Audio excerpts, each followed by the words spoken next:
Hey there. Have you ever come home from a work event or a family gathering and you close the door behind you and you're like, yes, okay, we're done for the night. Maybe you feel like you've taken off the mask and you can finally be yourself again. We all do this. We all perform.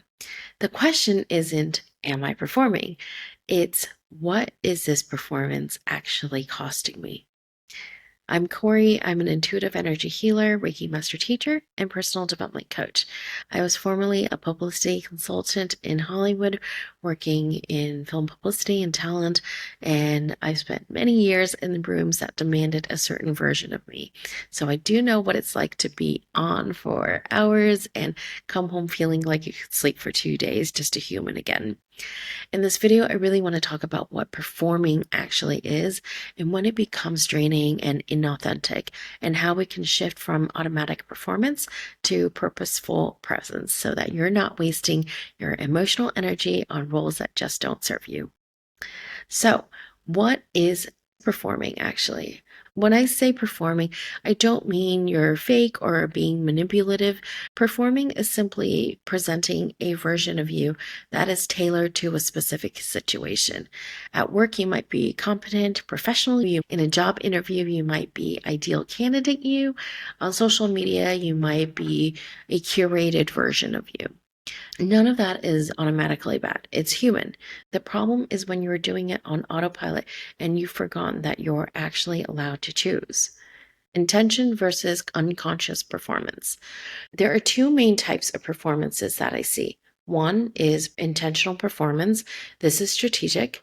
You know, you are putting on a slightly more polished or playful or more professional version of yourself, and you're aware of it and you're okay with it. And the second is unconscious performance. This is when you are on default mode. You've worn a mask for so long that you don't even notice it anymore. And this is when you are maybe automatically people pleasing, laughing at something that's not actually so funny, swallowing your opinion to keep the peace, or when you're toning yourself down so that other people can feel more comfortable. You don't remember choosing it, but your body does. And this is when exhaustion and resentment start piling up. Let me give you a real example. I will often choose a quiet night in my PJs watching Netflix over getting dressed up for some glamorous social event where I probably don't even know anyone. The idea alone is tiring. My body's like, no. Recently, a client was telling me how much she loved gala dinners. She loved getting ready. She loved picking out a beautiful outfit. She loved the glamorous displays, and she loved being able to sit at a table with all her friends and be able to take really pretty photos. And my internal reaction was, that sounds exhausting. Maybe I'm just way too old, but that sounds like way too much work for me. But here's the thing, I will happily spend the same amount of time and energy getting dressed up for a close friend's wedding or to watch a friend perform in an orchestra. I've done it for events that my friends have hosted, and I was genuinely excited to be there. So, what's the difference? It's not the heels, it's not the makeup, it's the meaning. When it starts to feel obligatory or purely about keeping appearances, it's draining. But personally, in the past, I felt like I was playing the role of a generic socialite to tick a box. When I was dressed up for my friend's wedding, my intention was, I'm here to witness you and to celebrate you and your life partner and this really beautiful, special beginning that you guys are going to have.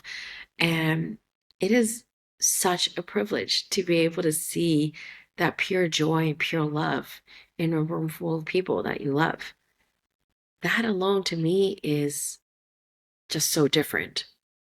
It's the same action though, that getting ready, preparing for an event, it's the same. It's the same action wise, but there is a completely different energy behind it. And your nervous system feels that difference. Performing at an event versus being in it. This is the distinction I really want you to notice.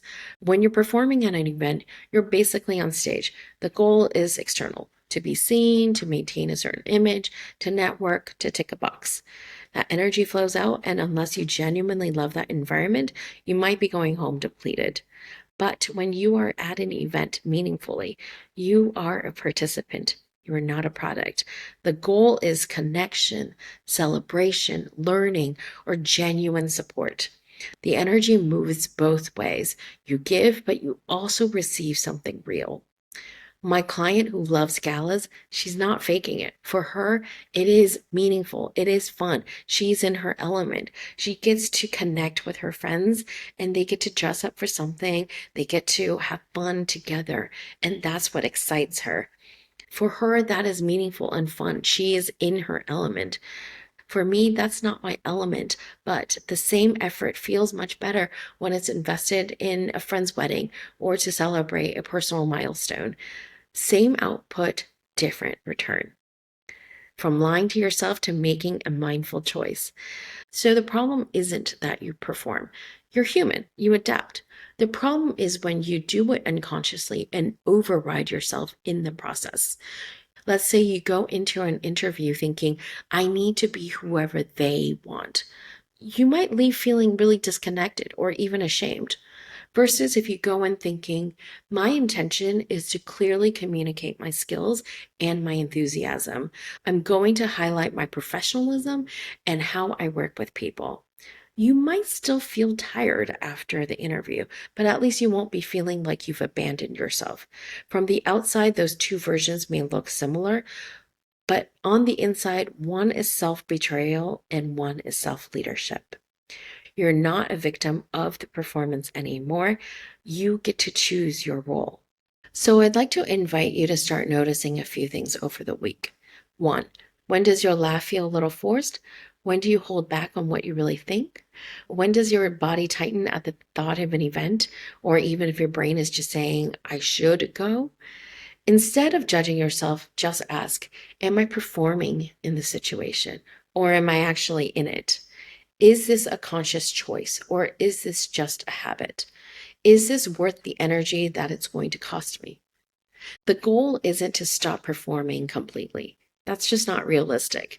The goal is to choose your performances and then make sure that you also have spaces where you don't have to perform at all. If you're noticing that your performances are leaving you constantly feeling drained or anxious, that's not you being weak. That's information. That's gold. That's your system asking you for a different way of being. If this resonated and you're curious about how your emotional patterns might be affecting your body and your energy, I'll leave some links for you below to explore. And if you want more conversations like this about energy, emotions, and living in a way that feels authentic to you, hit subscribe and we'll keep going.